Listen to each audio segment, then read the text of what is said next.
لیکن نماز ایک ایسا عظیم رکن ہے، یہ کسی بھی حالت میں ساقط نہیں ہوتا۔ آپ بیمار ہیں، آپ صحت مند ہیں، آپ سفر میں ہیں یا اپنے شہر میں ہیں، آپ حالت جنگ میں ہیں یا عام حالات میں ہیں، آپ کو نماز پڑھنی ہے۔ بلکہ رسول اللہ صلی اللہ علیہ وسلم نے بیماری کی حالت میں رہنمائی دی ہے، صلی قائما، تم کھڑے ہو کے نماز پڑھو، فإن لم تستطع فقاعدا، تم کھڑے ہو کے نماز نہیں پڑھ سکتے بیٹھ کے نماز پڑھو، فإن لم تستطع فعلى جنب، اور اگر بیٹھ کر نماز نہیں پڑھ سکتے تو تم کروٹ کے بل ہو کے نماز پڑھو، لیٹ کے نماز پڑھو۔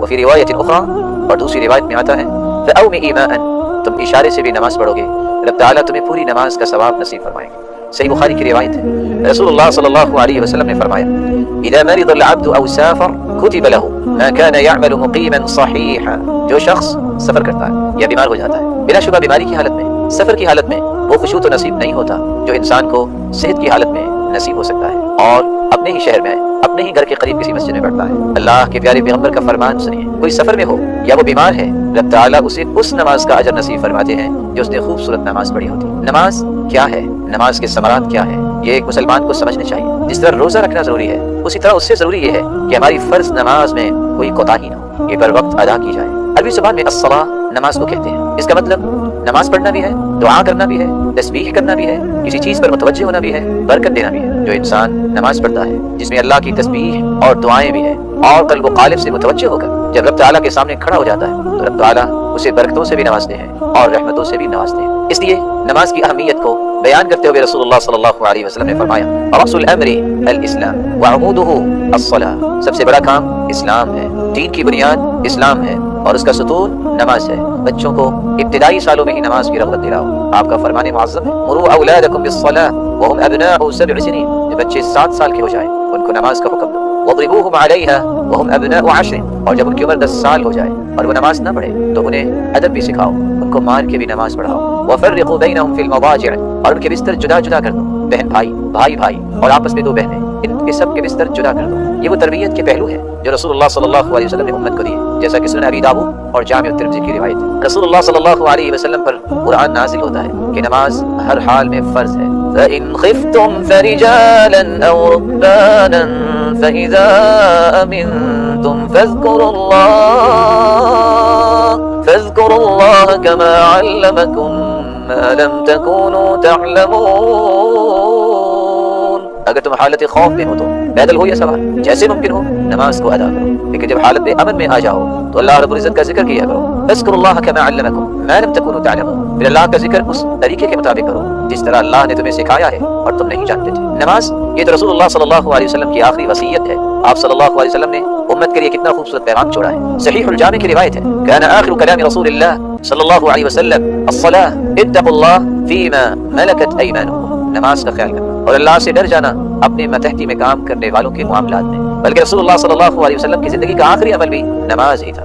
سیدہ عائشہ رضی اللہ تعالی عنہا روایت کرتی، صحیح بخاری اور صحیح مسلم کی روایت ہے لما مرض رسول اللہ صلی اللہ علیہ وسلم، جب رسول اللہ صلی اللہ علیہ وسلم بیمار ہوئے، فخرج یہادی بین رجلین، تو 2 آدمیوں کے درمیان اللہ کے پیارے پیغمبر نے اپنے آپ کو 2 آدمیوں کے درمیان دونوں پہ ٹیک لگا کے چلتے ہوئے مسجد کی طرف آئے، اور سیدہ عائشہ فرماتی ہیں کأنی انظر رجلی تحطان من الوجع، اللہ کے رسول صلی اللہ علیہ وآلہ وسلم کے دونوں پاؤں کو میں دیکھ رہی تھی کہ وہ کمزوری کی وجہ سے، تکلیف کی وجہ سے زمین پر کھسٹ رہے تھے، اور اس حالت میں بھی آپ صلی اللہ علیہ وسلم مسجد میں آ کے انہوں نے نماز پڑھی۔ اور اس لیے عبداللہ ابن مسعود رضی اللہ تعالی عنہ تو یہ کہا کرتے تھے لو انکم صلیتم فی بیوتکم لترکتم سنت نبیکم ولضللتم عن سواء السبیل، اگر تم نے بغیر کسی شرعی عذر کے گھروں میں نمازیں پڑھنا شروع کر دی اور تم مسجدوں میں نہ گئے تو تم نبی کی سنت کو ترک کر دو گے، اور اگر تم نے نبی کی سنت کو ترک کر دیا لضللتم عن سواء السبیل، تم سیدھی راہ سے گمراہ ہو جاؤ۔ نماز یہ دنیا اور آخرت کی کامیابیوں کا ایک بہت بڑا سبب ہے۔ اللہ عز وجل اس لیے قرآن مجید میں فرماتے ہیں قد افلح المؤمنون الذين هم في صلاتهم خاشعون والذين هم عن اللغو معرضون والذين هم للزكاة فاعلون، کامیاب ہو گئے وہ لوگ جنہوں نے اللہ پر اپنے ایمان کو مضبوط کیا، ایسے مومن کامیاب ہو گئے جنہوں نے اپنی نمازوں میں خشوع اختیار کیا، دل لگا کر نماز کو ادا کی، ان کے سجدے، ان کے رکوع، ان کے قیام میں طمانینت نظر آتی، پرسکون ہو کے نماز کو ادا کرتے ہیں۔ صحیح الجامع کی روایت ہے ان الرجل لیصلی 60 سنہ، ایک آدمی 60 سال تک نماز پڑھتا ہے ولا تقبل له صلاة، لیکن قیامت کے دن ایک بھی نماز اس کی قبول نہیں ہوگی۔ کیا وجہ ہے؟ کیا اس نے بغیر وضو کے نماز پڑھی؟ ایسا نہیں۔ کیا اس نے سورۃ الفاتحہ نہیں پڑھی؟ کہ سورۃ الفاتحہ جو نہیں پڑھتا اس کی نماز نہیں ہوتی. لا صلاۃ لمن لم يقرأ بفاتحة الكتاب. نہیں، ایسا نہیں. تو پھر کیا سبب ہے؟ سبب حدیث نے خود بیان کیا ہے. وَلَعَلَّهُ يتم السجود ولا يتم الركوع. وہ سجدے تو مکمل کرتا ہے لیکن رکوع میں کمی کرتا ہے. اس لیے رکوع ہو، سجدہ ہو، قیام ہو، تشہد ہو، بین السجدتین ہو، انسان کو دو باتیں کبھی نہیں بھولانی چاہیے: اطمینان اور سکون کے ساتھ رکوع کرے، سجدہ کرے، قیام کرے. اور یرجع کل فقار الی مکانی، رکوع میں بھی جائے، اطمینان کے ساتھ جائے، جب اٹھے بالکل سیدھا کھڑا ہو جائے کہ ہر جوڑ اپنی جگہ پہ واپس آ جائے. رکوع سے سر اٹھا کے زمین پر دے مارنا یہ نماز نہیں. سجدوں سے سر اٹھانا اور بالکل سیدھا بیٹھنے سے پہلے زمین پہ اپنے سر کو رکھ دینا یہ سجدہ نہیں. اس لیے حذیفہ رضی اللہ تعالی عنہ نے جب ایک شخص کو دیکھا کہ وہ رکوع اور سجدے مکمل نہیں کر رہا تھا تو انہوں نے سوال کیا کب سے یہ نماز پڑھ رہے ہو؟ اس شخص نے جواب دیا 40 سال سے نماز پڑھ. تو حذیفہ رضی اللہ تعالی عنہ نے اس لیے کہا تھا میں صلیت، تم نے 40 سال سے نماز پڑھی نہیں. ولو مت على غیر الفطرة التي فطر الله عليها محمدا صلی اللہ علیہ وسلم، اگر تم اسی حالت میں فوت ہو جاؤ تو تم اس فطرت اسلام پہ نہیں مرو گے جس فطرت اسلام پر اللہ عز و جل نے اپنے پیغمبر محمد رسول اللہ صلی اللہ علیہ وآلہ وسلم کو پیدا کیا ہے. اس لیے کامیابی اور کامرانی ان لوگوں کی قسمت میں اللہ تعالیٰ لکھتے ہیں جو ایمان لانے کے بعد نمازی بنتے ہیں اور نماز میں بھی خشوع اختیار کرتے ہیں. اس لیے رسول اللہ صلی اللہ علیہ وسلم نے فرمایا کہ جو شخص اچھا وضو کرتا ہے پھر 2 رکعتیں پڑھتا ہے، یقبل بوجهه وقلبه، اپنے دل کو اپنے چہرے کو رب تعالیٰ کی طرف متوجہ کرتا ہے، قبلہ رخ ہو جاتا ہے، صرف 2 رکعتیں پڑھ لیتا ہے، الا وجبت له الجنہ، اللہ عز و جلال کے پیغمبر کی زبان اطہر سے نوید سنیے اس کے لیے جنت واجب ہو جاتی ہے. رسول اللہ صلی اللہ علیہ وسلم نے تو یہاں تک فرمایا، صحیح بخاری اور صحیح مسلم کی روایت، نماز افضل ترین اعمال میں سے ہے. صحیح الجامع اور سلسلہ صحیحہ کی روایت ہے.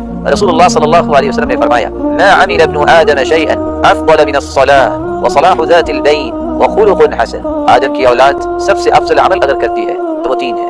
سب سے پہلا کام نماز پڑھنا، دوسرا کام 2 مسلمانوں کے درمیان سلوک کروانا، تیسرا کام اچھا اخلاق اختیار کرنا. جو شخص نمازی ہے، نمازی بننے کے ساتھ ساتھ وہ امت کو جوڑنے کا کام کرتا ہے، رشتہ داروں کو ملانے کا کام کرتا ہے اور اس کا اخلاق اچھا ہے، اس سے بہترین عمل کوئی بھی کرنے والا نہیں ہے. رب تعالیٰ سے دعا ہے اللہ عز و جلال ہم سب کو مضبوط نمازی بنائے، بر وقت اور باجماعت نماز ادا کرنے والے بنائے اور ہماری اولادوں کو بھی نماز کا پابند بنائے. اور یہاں رک کے میں یہ اشارہ کر دوں، ساری رات تہجد میں کھڑے رہنا، تراویح پڑھنا، قیام کرنا اور ساری رات قیام میں رو رو کے گزارنا اور آنسوؤں کی جھڑی لگا دینا، اس سے قیمتی وہ پسینے کا ایک قطرہ ہے جو ظہر کی نماز پڑھنے کے لیے آپ مسجد جاتے وقت گرمی کی شدت اور حدت کی وجہ سے اپنی پیشانی پہ محسوس کریں گے، کیونکہ فرض نماز ہے ظہر کی اور نوافل ہے یہ قیام. اس لیے کبھی بھی فرائض کے اندر کمی نہیں ہونی چاہیے. نماز کی پابندی کی خصوصاً اس مبارک مہینے کے اندر یہ طے کر لیجیے جو آئندہ تک کی عادت بن جائے میں نماز کو بر وقت پڑھوں گا، جماعت کے ساتھ پڑھوں گا. اس لیے رسول اللہ صلی اللہ علیہ وسلم نے فرمایا تھا من صلى لله 40 يوما في جماعة يدرك التكبيرة الأولى كتبت له براءة من النار وبراءة من النفاق. جو شخص 40 دن باجماعت نماز ادا کرتا ہے تکبیر اولیٰ کے ساتھ اس کو 2 انعامات سے نوازا جاتا ہے. ایک تو وہ منافق نہیں ہوگا، دوسرا وہ جہنم سے آزاد کر دیا جائے. اللہ تعالیٰ ہمیں نفاق سے بھی بچائے اور جہنم سے آزاد فرمائے اور ہم سب کی عبادتوں کو قبول و منظور فرمائے. وآخر دعوانا ان الحمد للہ. کبھی منافق آپ کو فجر کی نماز میں نظر نہیں آئے. مومنوں کا رویہ ہے کہ وہ لوگ فجر کی نماز پڑھتے ہیں، اس لیے اللہ نے فجر کی نماز میں 2 سنتیں بھی اپنے پیغمبر کے ذریعے رکھی ہیں اور ان کے بارے میں فرمایا ہے رکعتا الفجر خیر من الدنیا وما فیہا. اس کا ترجمہ میں بعد میں کروں. پتا کسی کو کہ پہلے 10 لوگ جو دنیا میں سب سے زیادہ مالدار ہیں وہ کون ہیں؟ بولیے. آج کے دور کے بل گیٹ کتنے ڈالرز کا مالک ہے؟ بلینز ہے نا، ایک نام ہے. کہ جتنی دنیا کا مالک بل گیٹس ہے وہ تو صرف اس پیسے کا مالک ہے، دنیا کا مالک نہیں ہے. حدیث کہتی ہے رکعتا الفجر خیر من الدنیا وما فیہا. ڈالرز کی بات نہیں ہو رہی، یہ ڈالرز اور یورو اور دینار اور درہم اور ریال اور کپس اور ین اور رنگٹ یہ سارے کے سارے عملے نہیں. جتنی دنیا ہے اور جو کچھ اس میں ہے ان سب کو بیچ بھی دیا جائے تو 2 رکعتوں کی قیمت ادا نہیں ہو سکتی. یہی وجہ ہے اللہ کے رسول صلی اللہ علیہ وسلم نے پوری زندگی سفر ہو یا حضر ہو صبح کی سنت نہیں چھوڑی، ذکر نہیں چھوڑا. آپ سفر میں ہوتے ہیں، نماز قصر کرتے ہیں، آپ زور کی 2 رکعتیں پڑھتے ہیں، باقی 8 نہیں پڑھتے. عصر کی 2 رکعتیں پڑھتے ہیں، مغرب کی 3 رکعتیں پڑھتے ہیں، عشاء کی 2 رکعتیں پڑھتے ہیں. لیکن سفر میں بھی وتر اور صبح کی سنتیں نہیں چھوڑتے. اور فجر کی نماز اس لیے بھی اللہ جلال نے اس کی قسم اٹھائی ہے کہ فجر کو ڈیوٹیاں چینج ہوتی ہیں. جو فرشتے فجر سے لے کر عصر تک انسان کے ساتھ رہتے ہیں وہ فجر کے وقت آتے ہیں. وہ عصر کی نماز جب شروع ہوتی ہے تو واپس چلے جاتے ہیں، نئے آ جاتے ہیں. رسول اکرم صلی اللہ علیہ وسلم نے فرمایا کہ فجر اور عصر کے وقت فرشتوں کی ڈیوٹیاں چینج ہوتی ہیں.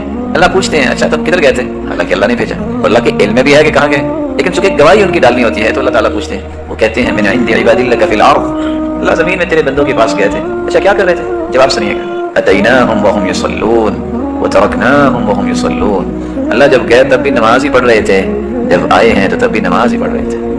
اللہ تعالیٰ فرماتے ہیں پھر گواہ رہنا، یہ جتنے لوگ فجر اور عصر میں شامل تھے نا